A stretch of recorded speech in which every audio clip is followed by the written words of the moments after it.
ऋषभ एक फैक्ट्री में काम करता था और फैक्ट्री के मालिक से उसने 10 लाख रुपए उधार लिए थे जो वापस ना कर सका। फैक्ट्री का मालिक 65 साल का बूढ़ा आदमी था जो एक दिन पैसे लेने गया तो उसकी नजर ऋषभ की 18 साल की बेटी पर पड़ी तो उसने पैसे माफ करने के बदले में लड़की से शादी करने को कहा। लेकिन ऋषभ ना माना तो मालिक ने उसे जेल भिजवा दिया और जब बेटी को पता चला तो वह शादी के लिए तैयार हो गई और मालिक ने उधार माफ करने के अलावा लड़की के लिए 10 लाख बैंक में जमा करवा दिए। शादी के बाद जब वह लड़की को लेने गया तो रास्ते में ही भगवान ने ऋषभ भारी कदमों से घर दाखिल हुआ था। आज उसके चेहरे पर पहले से भी ज्यादा परेशानी दिख रही थी जो उसकी पत्नी और बेटी से छुपी ना रह सके। पत्नी तो जानती थी कि पति को क्या परेशानी है, मगर बेटी को अपने बाप को रोज रोज परेशान देखकर खुद भी काफी परेशान रहने लगी थी। जैसे ही उसका बाप ऋषभ घर जाकर चारपाई पर बैठा तो वह फौरन सारे काम छोड़कर चलती हुई ऋषभ के पास आई और उसके पैरों की तरफ बैठकर अपने हाथों से उसके जूते उतारने लगी। ऋषभ जो सच में गुम होकर चारपाई पर बैठा था, जब अपने पैरों पर किसी की छूने की एहसास हुआ तो फौरन पैर झटका देखा तो उसकी बेटी उसके पैर के पास बैठी उसके जूते उतार रही थी। उसने अगले ही पल अपनी बेटी के हाथों को अपने हाथ में लिया और चूम लिया। कहने लगा, मेरी बेटी, तुम यहाँ मेरे पास बैठो। मेरे पैरों को क्यों हाथ लगा रही हो? मैं खुद अपने जूते उतार लूंगा। मगर अगले ही पल बेटी ने अपने पापा के दोनों हाथों को चूम कर कहने लगी कि नहीं पापा, आप ही सेवा करना तो मेरा कर्तव्य है। अगर मैं आपके जूते नहीं उतारूंगी तो कौन उतारेगा? आप बैठिए। उसने न सिर्फ अपने बाप के जूते उतारे थे बल्कि गर्म पानी से अपने बाप के पैरों को धोआ और फिर नरम कपड़े से साफ करने के बाद हाथ पोंछती हुई उनके पास बैठ गई। अपनी बेटी की मोहब्बत को देखकर तो ऋषभ अपनी बेटी की भलाई लेने लगा था। दिल ही दिल में उसके अच्छे नसीब की प्रार्थना करते हुए गहरी सांस लेकर रह गया। वह तो जैसे एक पल को अपनी बेटी को देखकर सारे दुख भूल जाया करता था, मगर बेटी अभी तक अपनी बात भूली नहीं थी। अपने पापा के पास बैठकर कहने लगी कि पापा, बहुत दिनों से मैं देख रही हूँ कि आप काफी परेशान से रहते हैं। आखिर क्या बात है जो आपको परेशान किए गए हैं? ना ही माँ कुछ बताती है और ना ही आप।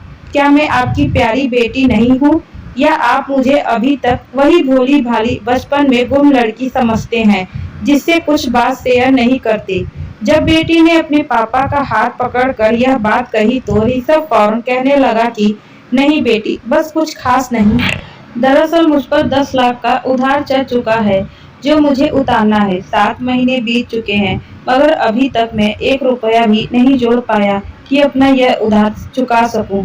बस यही बात परेशान किए हुए हैं कि आखिर मैं कैसी इतनी रकम जमा करूं जो यह उधार दे सकूं।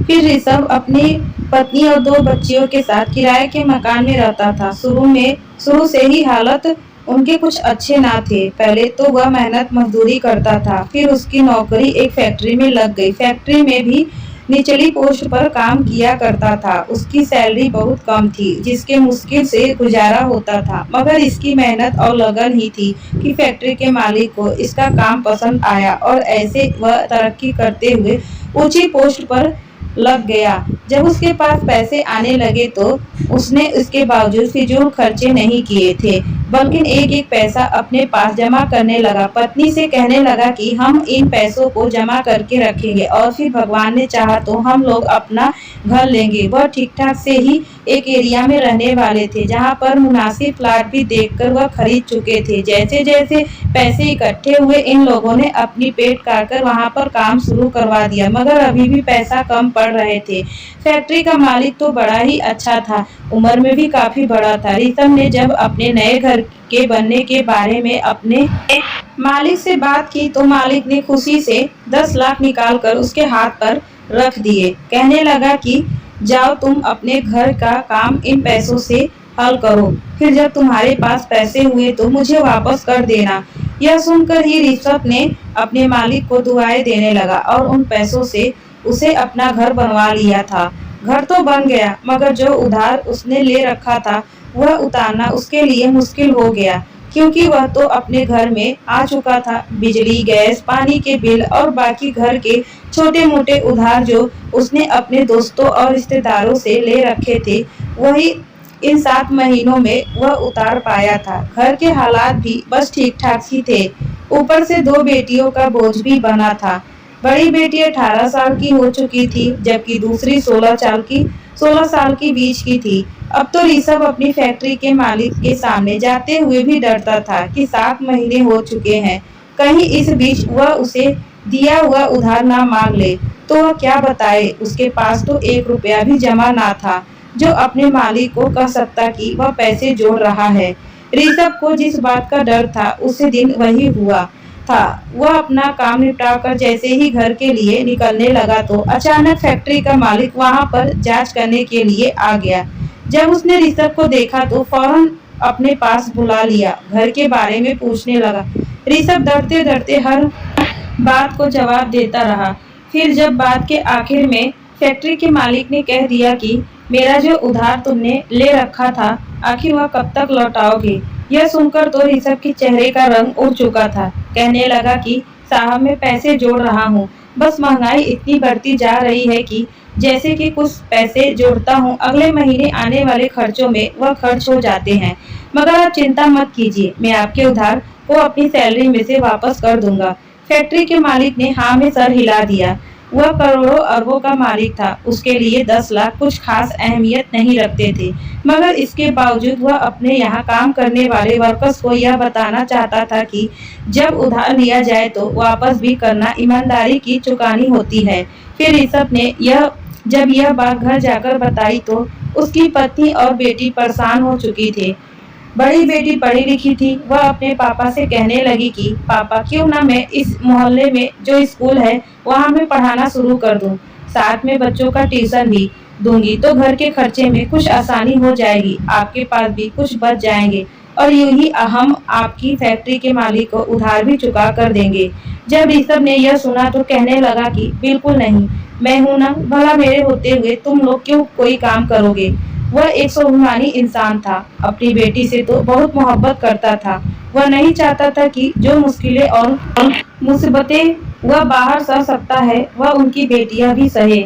वह तो बेटियों की नौकरी करवाने के हक में बिल्कुल ना था, मगर जब घर के हालात देखे तो उसने बड़ी मुश्किल से अपनी बेटी को नौकरी करने की अनुमति दे दी थी। बड़ी बेटी तो खुश हो चुकी थी। उसने अगले ही दिन से उसे इलाके में मौजूद प्राइमरी स्कूल में बच्चों को पढ़ाना शुरू कर दिया था। इसी के साथ शाम के वक्त अपने पड़ोसियों के घर में वह बच्चों को पढ़ाने के लिए चली जाया करती। वह पूरे ढके छुपे कपड़ों में घर से निकलती थी। उस दिन भी यही हाल था। जब वो स्कूल से पढ़ाकर जैसे ही निकलती तो तभी फैक्ट्री का मालिक अपनी बड़ी सी गाड़ी में उस स्कूल के डोनेशन देने के लिए आ रहा था। जैसे ही उसकी नजर उस पर पड़ी तो वह एक पल को थम चुका था। उसकी आंखें तो जैसे ऋषभ की बेटी पर ही टिक चुकी थी। उसने आज से पहले इतनी सुंदर लड़की नहीं देखी थी कि ऋषभ की बेटी वाकई में बहुत सुंदर थी। भले ही उसने अपने आप को ढक रखा था, मगर इसके बावजूद भी फैक्ट्री का मालिक तो जैसे उसे दिल पर ही हार चुका था। इस बात से ऋषभ की बेटी अनजान थी। फैक्ट्री का मालिक इस वक्त उसके पीछे जाना चाहता था ताकि देख सके कि आखिरी लड़की कहाँ रहती है, क्योंकि दिल ही दिल में वह उसे पर दिल हार बैठा था। यही चाहता था कि बस इसे जल्द से जल्द शादी करके अपना बना ले, मगर इस वक्त स्कूल के रिचार्ज वहां पर आ चुके थे। इतनी बड़ी कारोबारी इंसान को अपने स्कूल में बाहर देकर वह फौरन वहां चले आए और उन्हें अपने स्कूल के अंदर ले गए। वह वहां पर कितनी ही देर रुक, जब वहां से डोनेशन देकर बाहर निकले तो वह लड़की जाहिर सी बात है वहां पर थी। इसके बावजूद उन्होंने हिम्मत नहीं हारी। जिस गली में मूर्ति हुई उन्होंने उस लड़की को देखा था, वह भी वहीं उसी तरफ गए और एक नजर दौड़ाकर देखने लगे। यहाँ पर तो कई घर थे, न जाने वह लड़की किस घर में गई थी। फैक्ट्री का मालिक तो इतना पागल हो चुका था कि अगले ही दिन अपनी जरूरी मीटिंग तक कैंसिल करने के बाद वापस उसी जगह पर आ पहुंचा और स्कूल के कुछ दूरी पर खड़े होकर इंतजार करने की कब वह लड़की यहाँ से निकले और वह उसका पीछा करके देख सके कि आखिर यह लड़की कहाँ जा रही है। वह वहाँ पर कितनी ही देर खड़ा इंतजार करता रहा। जब वह कुछ देर बाद वह लड़की स्कूल से निकली तो वह धीरे धीरे उसका पीछा करने लगा। वह एक गली में गई और वहाँ से दाएं तरफ मुड़ गई। यह भी अपनी गाड़ी के उसके पीछे चला गया, मगर किस्मत से दाएं तरफ वाली गली इतनी छोटी सी थी कि उसने फैक्ट्री के मालिक की बड़ी गाड़ी नहीं जा सकती थी।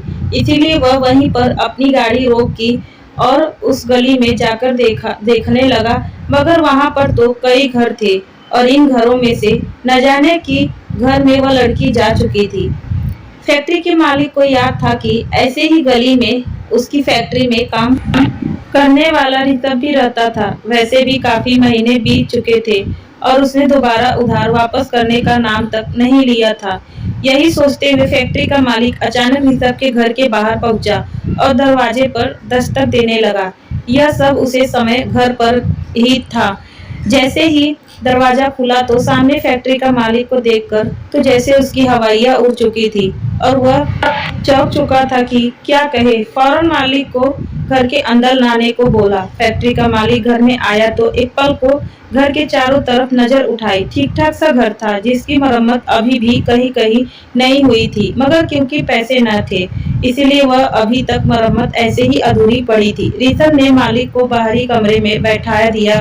कुछ देर इधर उधर की बातें करने के बाद वह फैक्ट्री का मालिक कहने लगा कि यह सब ऋषभ काफी वक्त हो चुका है, आखिर तुम मेरा उधार कब तक चुका करोगे?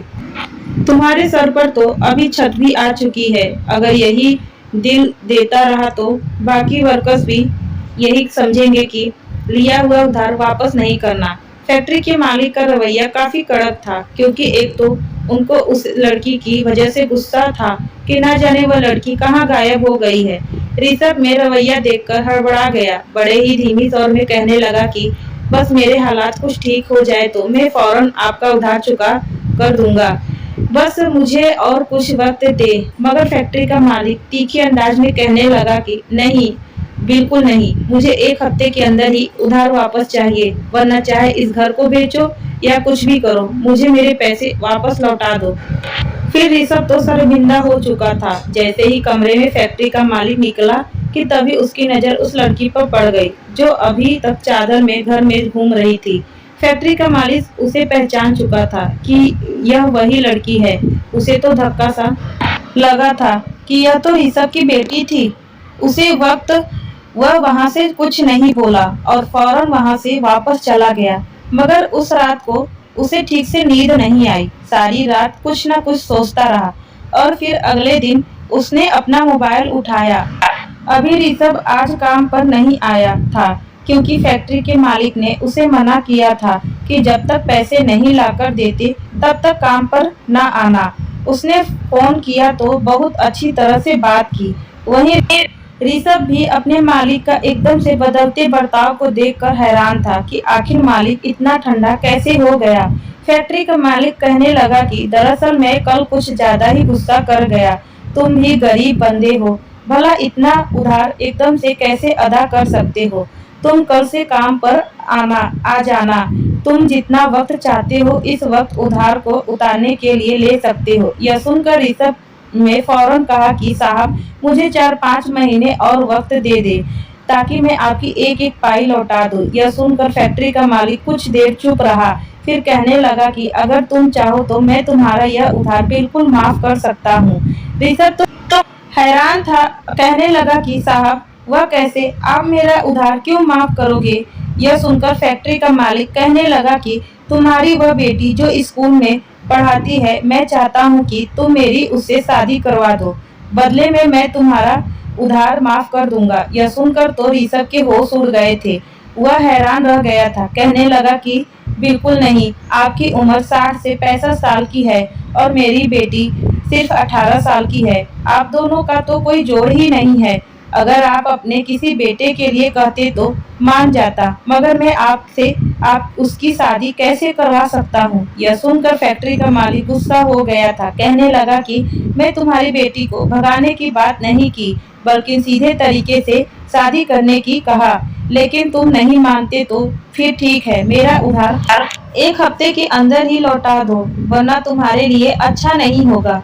ऋषभ तो परेशान हो गया था। उसकी तो रातों रात की नींद उड़ चुकी थी। भला वह इतना पैसा उधार एक हफ्ते के अंदर कैसे वापस कर सकता था। उसने अपने कई दोस्तों से बात की, मगर कोई मिडिल क्लास के थे। सबकी अपनी जरूरत थी। भला कोई उसे इतने पैसे क्यों देता। जो समय फैक्ट्री के मालिक ने दिया था वह पूरा हो चुका था। अगले ही दिन पुलिस उसके दरवाजे पर आई और ऋषभ को पकड़ कर ले गई। ऋषभ जेल की सलाखों के पीछे था। वहीं उसकी पत्नी और बेटियां बहुत परेशान हो गई थी। वह तो इस बात से अनजान थी कि आखिर उनका बाप किस वजह से जेल की सलाखों के पीछे है। कारण उधार ना था, बल्कि ऋषभ की बेटी खुद थी। ऋषभ के बेटे मामा जो कि वहीं पर रहते थे, वह फैक्ट्री के मालिक की विनती करने वाले कि मेरे बहनोई को छोड़ दे, वह अपने घर का अकेला कमाने वाला है, थोड़े थोड़े करके आपका उधार उतार देगा। आप तो लाखों करोड़ों कमाने वाले हैं, भगवान के लिए उन पर रहम कीजिए। मगर उसने वही शर्त उसके सामने भी रख दी। फैक्ट्री का मालिक कहने लगा कि मैं ऋषभ की बड़ी बेटी से शादी करना चाहता हूँ। शादी के बदले में यह सारा उधार माफ कर दूंगा और उसकी बेटी के 10 लाख उसके अकाउंट में भी जमा करवा दूंगा। यह सुनकर तो उसकी मामा सोच में पड़ गए थे। उस इंसान की पहली पत्नी कब की मर चुकी थी। उसके 2 बेटे थे जो दूसरे मुल्क में अपने बिजनेस को आगे बढ़ा रहे थे। यह ऋषभ की बेटी के मामा ने जब यह बात ऋषभ की बेटी को बताई कि वह इंसान तुमसे शादी करना चाहता है, वह शादी के बदले में तुम्हारे बाप को जेल से निकला देगा और यहाँ तक कि उधार भी माफ कर देगा। अब बताओ तुम क्या कहती हो। उसके माँ ने तो फौरन मना कर दिया कि बिल्कुल नहीं, मैं अपनी बेटी की जिंदगी कभी इस ऐसी बर्बाद नहीं करूंगी। मगर बेटी ने गहरी सांस ली और कहने लगी कि मैं उस इंसान से शादी करने के लिए तैयार हूँ। अगर मेरी शादी के बदले में मेरे पापा जेल से निकलकर आ सकते हैं तो मैं उनके लिए कोई भी कुर्बानी देने को तैयार हूँ। जैसे ही यह बात फैक्ट्री के मालिक तक पहुंची तो उसकी खुशी के कोई सीमा ना रही। अगले ही दिन वह कुछ लोगों के साथ वहां पर पहुंच गया। मगर अभी ऋषभ की बेटी ने यह शर्त रखी थी कि वह अभी विदाई नहीं करवाना चाहती है। वह विदाई शादी के 3 महीने बाद ही करवाएगी। इस बात पर भी फैक्ट्री के मालिक ने हामी भर ली, क्योंकि आखिरकार ऋषभ की बेटी उसके साथ शादी तो हो रही थी। शादी के लिए ऋषभ का होना जरूरी था, क्योंकि कन्यादान तो उसी को करना था। जब वह जेल से छुटकर आया और उसने अपने घर में लोगों को देखा, पंडित को देखा, तो जैसे उसकी सांस रुक चुकी थी। वह हैरत से हर एक चेहरा देख रहा था। जल्द ही उसे पता चल चुका था कि उसकी बेटी की शादी फैक्ट्री के मालिक से होने जा रही है।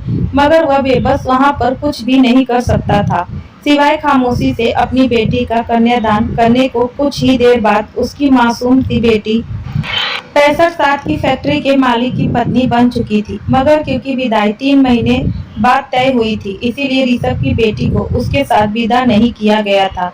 जैसे ही वह लोग वहां से गए तो ऋषभ तो जैसे वहीं पर गिर चुका था। ऋषभ ने अपनी बेटी के सामने हाथ जोड़ दिए कि मेरी बच्ची, मुझे माफ कर दो।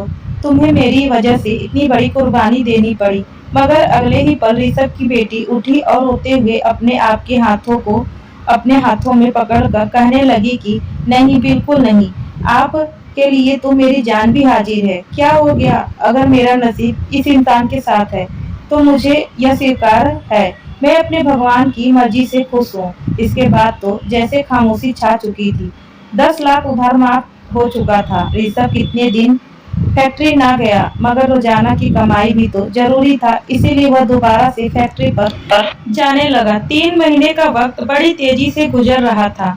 आखिर वह दिन भी आ गया जब ऋषभ की बेटी को दुल्हन बनाया गया। उसकी माँ भी रो रही थी और बाप भी उदास था, कहने वाले कि कोई ऐसा चमत्कार हो जाए कि उनकी बच्ची उस इंसान के साथ जाने से रुक जाए। ऋषभ अपने मालिक की आदत तो जानता था। अगर कुछ दिनों बाद ही उसका दिल ऋषभ की बेटी से भर जाता तो वह उसे घर से निकाल सकता था। वह तो बड़े लोग थे, मगर ऋषभ की बेटी की तो जिंदगी बर्बाद हो जाती। वह भगवान के सामने सर झुकाए ना जाने कितनी ही देर रोता रहा, अपने भगवान के आगे प्रार्थना करता रहा। मगर शायद भगवान को कुछ और ही मंजूर था कि जब वह फैक्ट्री का मालिक बारात लेकर प्रसिद्ध लेने के लिए आने लगा तो रास्ते में उसकी गाड़ी का एक्सीडेंट हो गया। एक्सीडेंट में इतनी बुरी तरीके से हुआ कि उसकी गाड़ी चकनाचूर हो चुकी थी। यहाँ तक कि फैक्ट्री के मालिक को गाड़ी काट कर निकाला गया, मगर तब तक वह दम तोड़ चुका था। इधर ऋषभ की बेटी दुल्हन बनी किसी चमत्कार का इंतजार में थी कि तभी फोन बजा। ऋषभ ने फोन उठाया तो उसे यह खबर मिली कि फैक्ट्री का मालिक मर चुका है। तो वह दौड़ा दौड़ा वहां पहुंचा। मालिक का क्रियाक्रम हुआ, मगर क्योंकि ऋषभ की बेटी की फैक्ट्री के मालिक की पत्नी थी, इसीलिए जायदाद में उसका भी हिस्सा था, जो दोनों बेटे और फिर ऋषभ की बेटी के बीच बांटा गया। जब जायदाद का हिस्सा उसकी बेटी को पास गया तो वह करोड़ों रुपए का था। बैठे बैठे उनकी किस्मत बदल चुकी थी और इतनी करोड़ों की जायदाद जब ऋषभ की बेटी के पास आई तो उनकी तो जैसा किस्मत बदल चुकी थी। भगवान ने कैसा पलड़ा पलटा था। दूर दराज आस पड़ोस से कई लड़कों के रिश्ते आने लगे। हर एक लड़का ऋषभ की बेटी से शादी करना चाहता था, मगर इसके बावजूद ऋषभ ने कोई भी जल्दबाजी नहीं की और देखभाल कर बेटी की दोबारा शादी कर दी। ऋषभ आज भी जितना भगवान का धन्यवाद करता कम था। उसके भगवान ने कैसे उसके हक में फैसला सुनाया था। वह तो भगवान का धन्यवाद करता नहीं थकता था। तो दोस्तों, कैसी लगी कहानी हमें कमेंट बॉक्स में अपनी राय जरूर दीजिएगा। अगर अच्छी लगी हो तो हमारे चैनल को सब्सक्राइब, वीडियो को लाइक शेयर करना मत भूलिएगा। धन्यवाद दोस्तों, फिर मिलती हूँ एक नई कहानी के साथ।